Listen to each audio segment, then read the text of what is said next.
Well, welcome back to the cartoon graveyard. Who knew? Who knew you would ever come back? I didn't know. Did you know? We'll never know who knew. But you're back, so it's good to see you. Or maybe you're here for the first time. It's all so deep, isn't it? But the cartoon graveyard needs more people in it. It needs more cartoons in it. So thanks very much for returning. Um, we shouldn't wait any longer. It's that way. Just over there. Yeah? Okay, go. I'll join you. Ahoy, ahoy. Welcome to the Cartoon Graveyard. Welcome back to the Cartoon Graveyard. So, here we are. Once again, this is the place where cartoons going to die.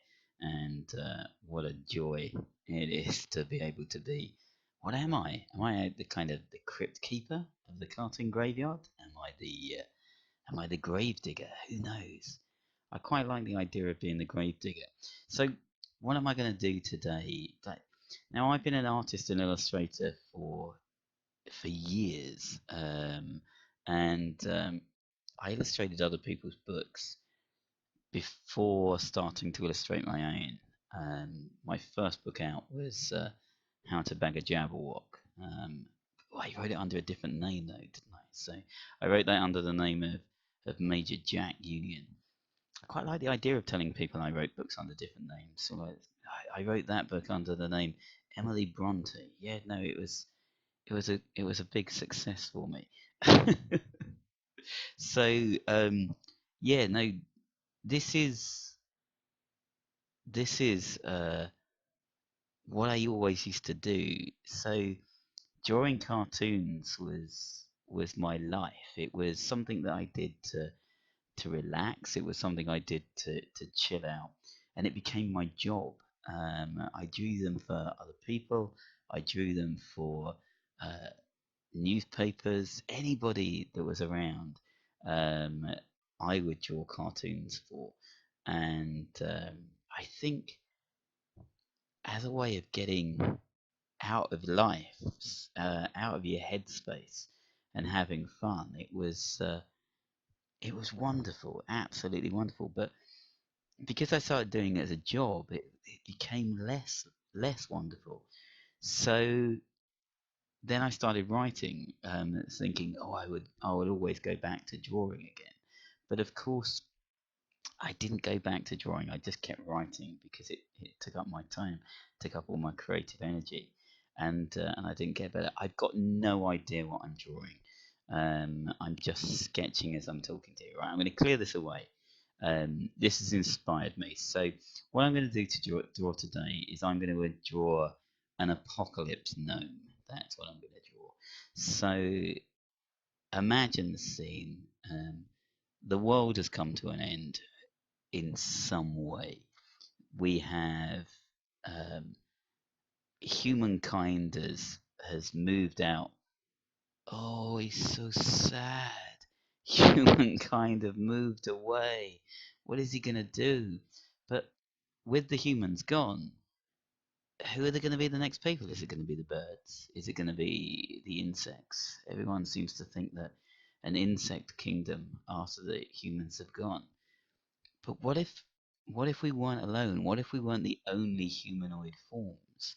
What if there were gnomes and they've gone underground for millennia? Um, our apocalypse is their fallout. They get to return. The world has once become fresh again, and and with the world fresh, these guys can return and become a better species. Will they look after the world? Will they look after animals? Will they not care? Um, will they just be us again? But so these are the apocalypse names. These are these are the guys that are gonna fulfill their destiny. Um, they're gonna take over the world. They're gonna be the next big species, and they're going to be faced with the same problems that we were all faced with. Am I making him a little bit too much Santa's helper? Is that is that where we're going with this? I think So, did that was that open on my screen the entire time? Let's hope not. I think it probably was, wasn't it? I just had something open on my screen, and I was realised, was you guys see that? Can you see the gnome? I'm not the only one that can see the gnome, right? So I've always had a yearning that there are little people around. There's been some I come from, you can't tell from my very very thick Irish accent, but I am one of the, and not just a few generations away, and I can trace my ancestry back to Ireland. I can take you back to the house.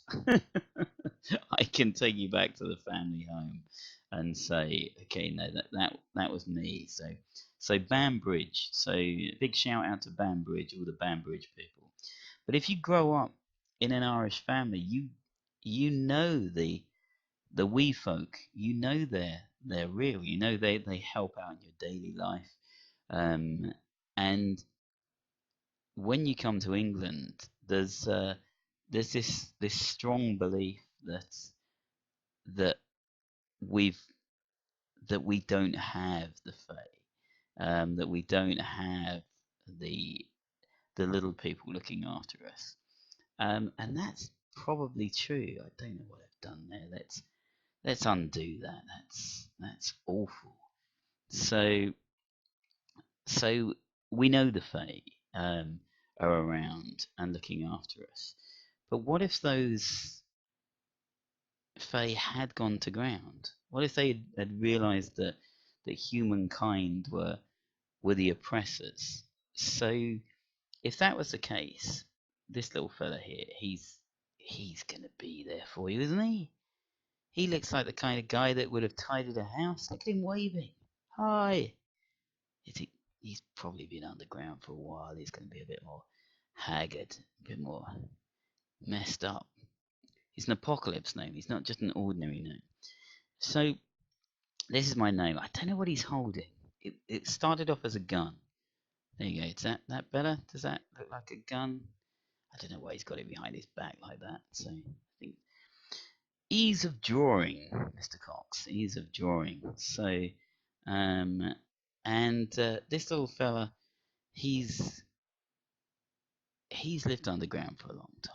You're gonna give him. I'm gonna give him some goggles, purely for the steampunks amongst you.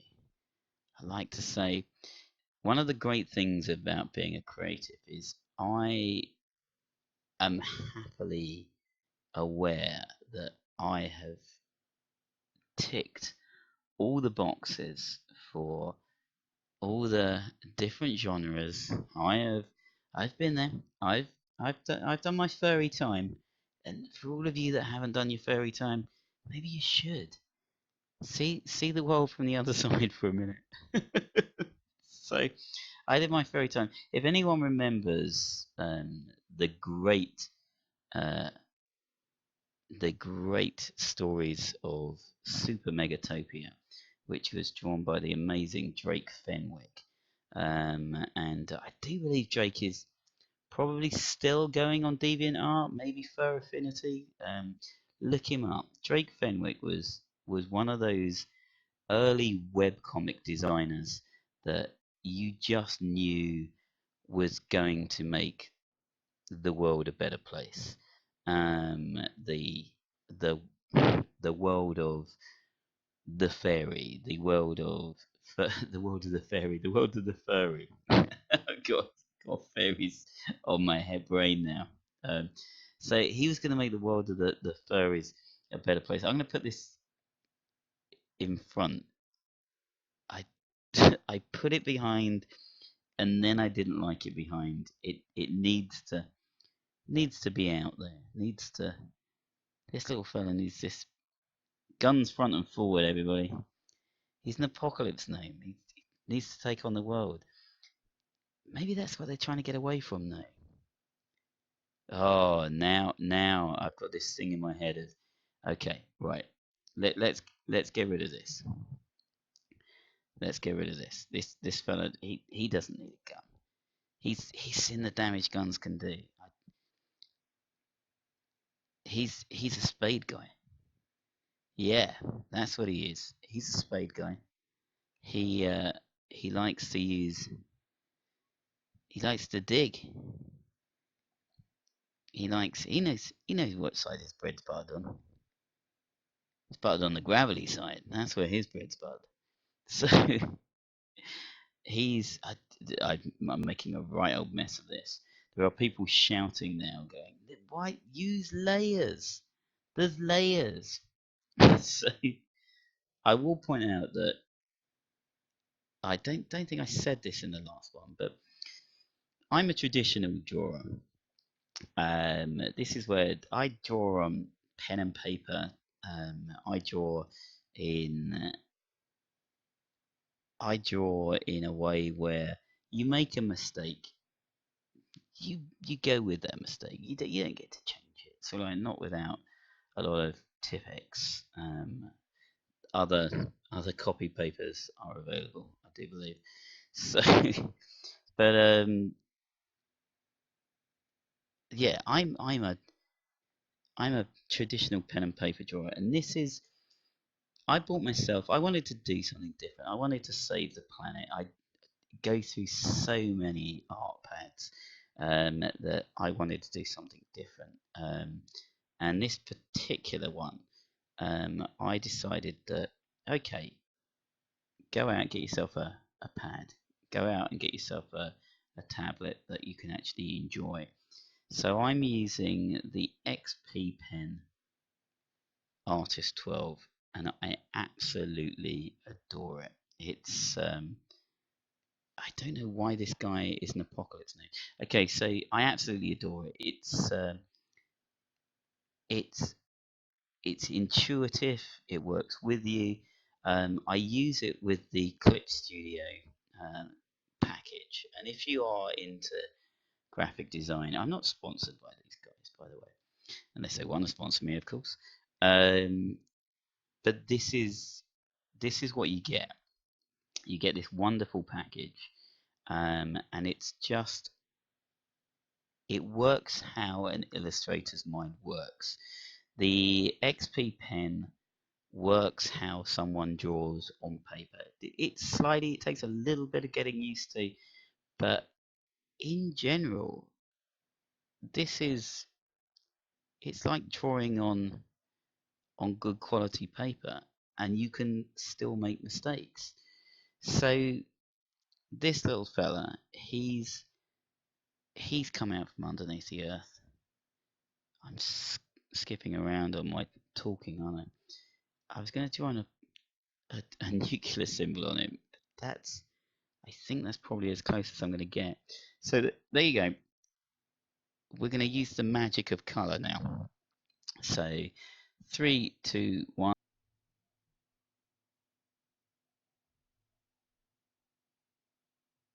So color magic. It works very well, doesn't it? When you actually have a look at it. I've just I've just realised that it just looks like he's gonna beat out a killer rift on his spade. So there you go. We've got our apocalypse name all adorned in a blue and yellow vault suit. Um, the latest to go into the cartoon graveyard. I hope you enjoy. I hope we will see more of the apocalypse names as they journey out and enjoy this world. Thank you very much. See you soon. Hey, there you go. So, the Apocalypse names, the latest of the interns into our wonderful cartoon graveyard. It's been an absolute pleasure once again to be drawing something from my fevered brain and putting it directly into yours. Like cartoon Prozac, if you will. Do people still have Prozac? Or was that banned somewhere? Who knows? But there you go. once again, we have a single thumbs up for the Cartoon Graveyard, and it's been a pleasure having you all. Please subscribe. Please go and see Drake Fenwick, and don't keep picking on furries. They don't deserve it. Not all of it, anyway. But enjoy the Cartoon Graveyard. Hope to see you again soon. Give me some suggestions of what you would like to draw. Otherwise, I will just keep drawing things from my book and from my own mind. So, single thumb up. Bye.